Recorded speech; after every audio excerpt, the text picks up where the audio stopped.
Olá, amigas e amigos, voltamos para mais um bloco do Em Pauta com Tânia Trilha e hoje eu estou aqui com a minha amiga Elaine Gomes, psicóloga, falando sobre síndrome do pânico.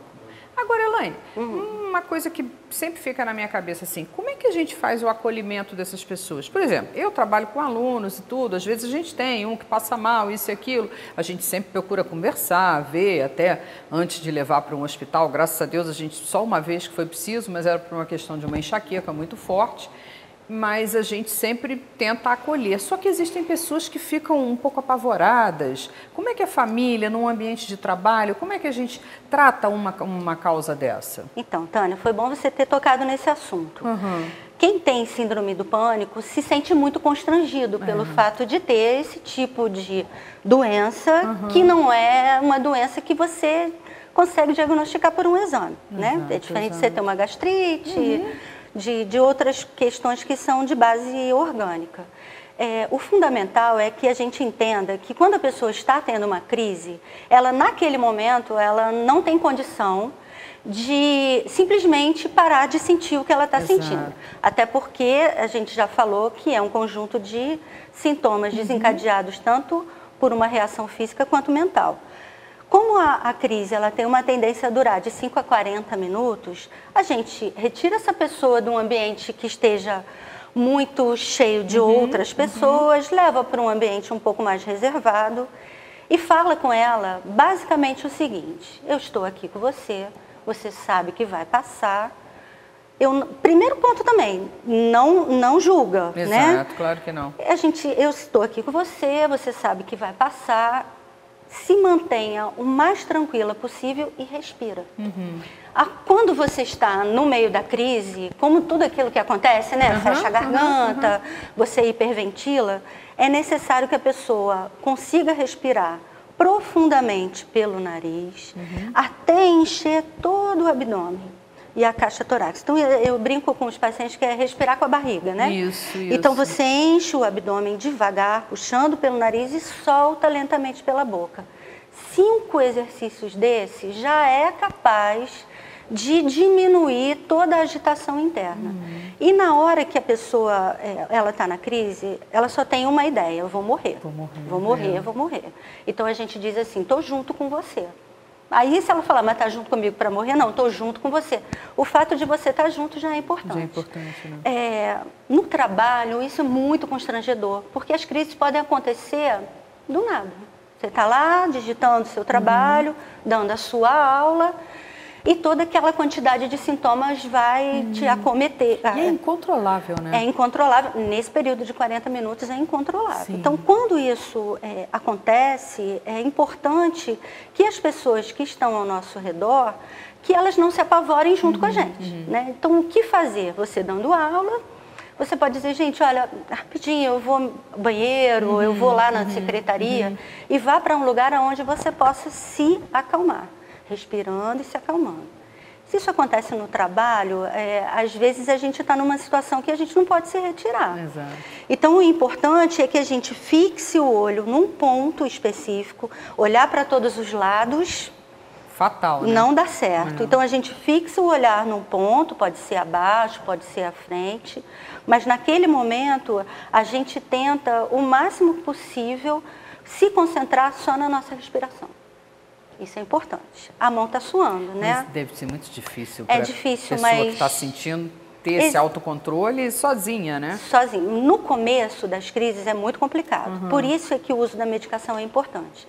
Existem medicações que a pessoa pode levar consigo, que são medicações que ela coloca debaixo da língua, que numa fração de minutos toda aquela descarga de adrenalina, de serotonina, ela vai abaixar. Então, esse remedinho funciona, mas a gente não pode andar com o remedinho o tempo todo. Lógico. Então, por isso é que a terapia é importante, para que você aprenda o autocontrole.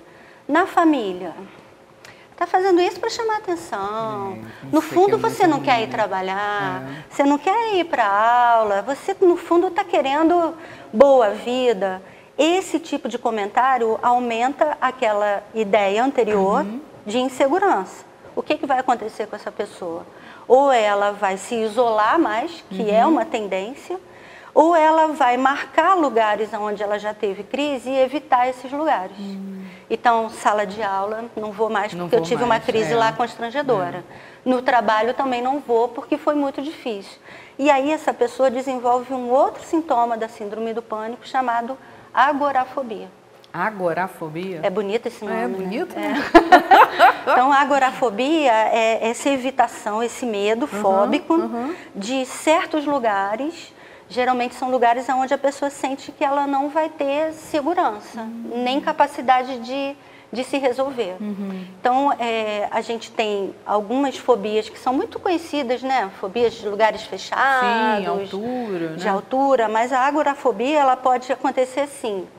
Eu adoro ir para show, mas eu tive uma crise num show. Então, qualquer aglomeração de pessoas, aí já há um preparo antecipatório, então eu já passo mal antes de ir. Que loucura!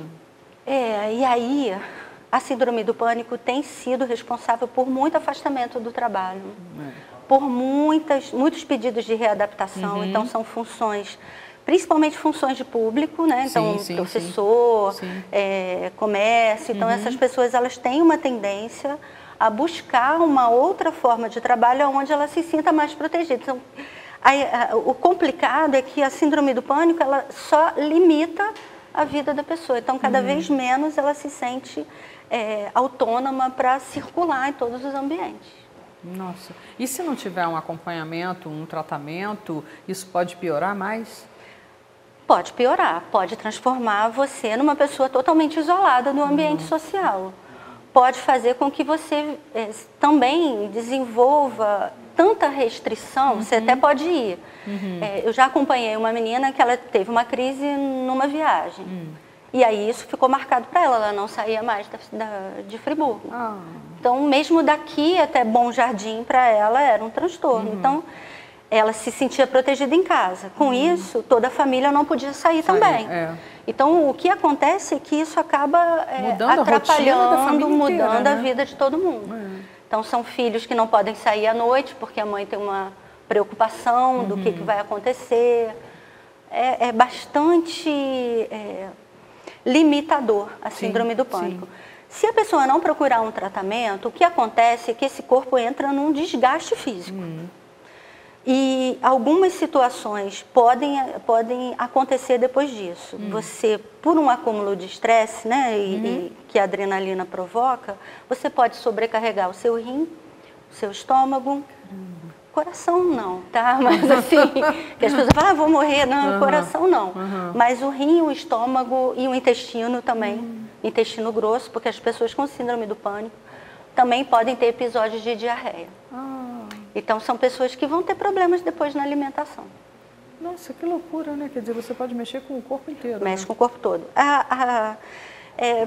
Independente de religião, né? A gente tem uma tríade que nos acompanha, né? Pai, Filho, Espírito Santo, mente, corpo e espírito.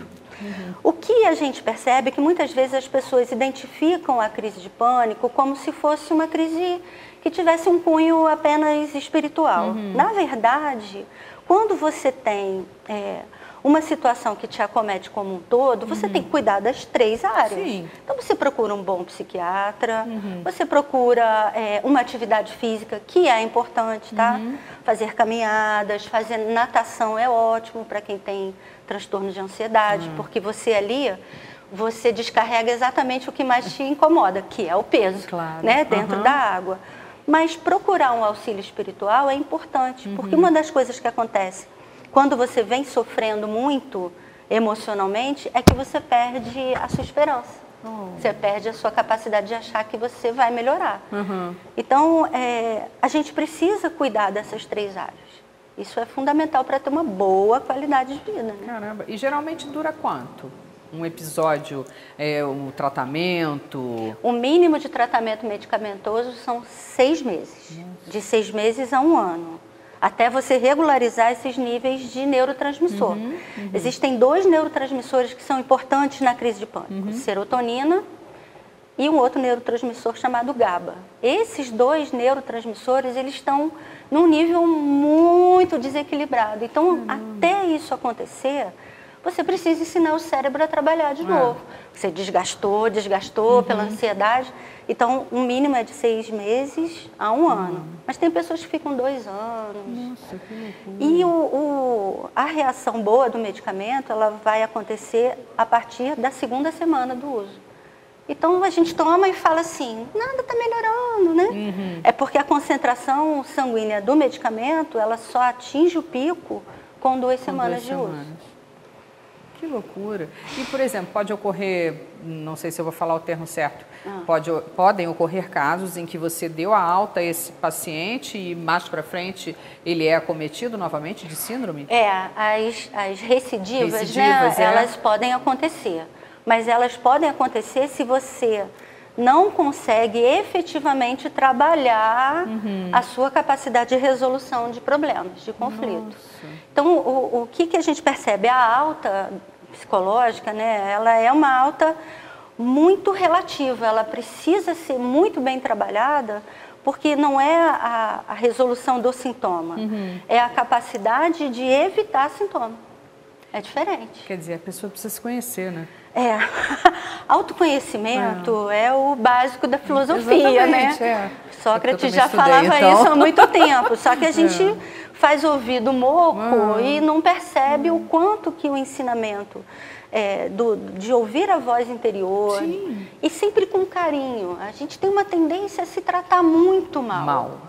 E aí a gente acaba tratando mal os outros também, mas se tratar mal é não ter tolerância com o próprio processo de melhora. Exato. As questões emocionais e psicológicas, né, elas têm uma incidência na qualidade da vida da pessoa como um todo. Mexe no trabalho, relacionamento, autoestima, mexe na sua perspectiva de futuro. Então, não é essa coisa de terapia, né, que as pessoas brincam. A terapia é coisa de fraco. Na verdade, eu sempre digo que todo paciente que chega para fazer terapia, ele é uma pessoa que deixou de lado uma coisa que todo mundo gosta de manter, como se fosse um troféu, que é um orgulho muito, muito equivocado. Então, você dizer, olha, preciso me conhecer melhor porque acho que talvez eu não esteja me tratando com a devida gratidão, né? É o fundamental. Então, todo paciente que procura atendimento, ele não quer ficar melhor, né? Na verdade, ele quer criar uma capacidade de resolução mais inteligente. Até porque a doença está dentro dele, né? Tá. Essa aqui é a grande verdade. Né? Amigas e amigos, vamos para mais um intervalo e voltamos para o último bloco do Em Pauta com Tânia Trilha.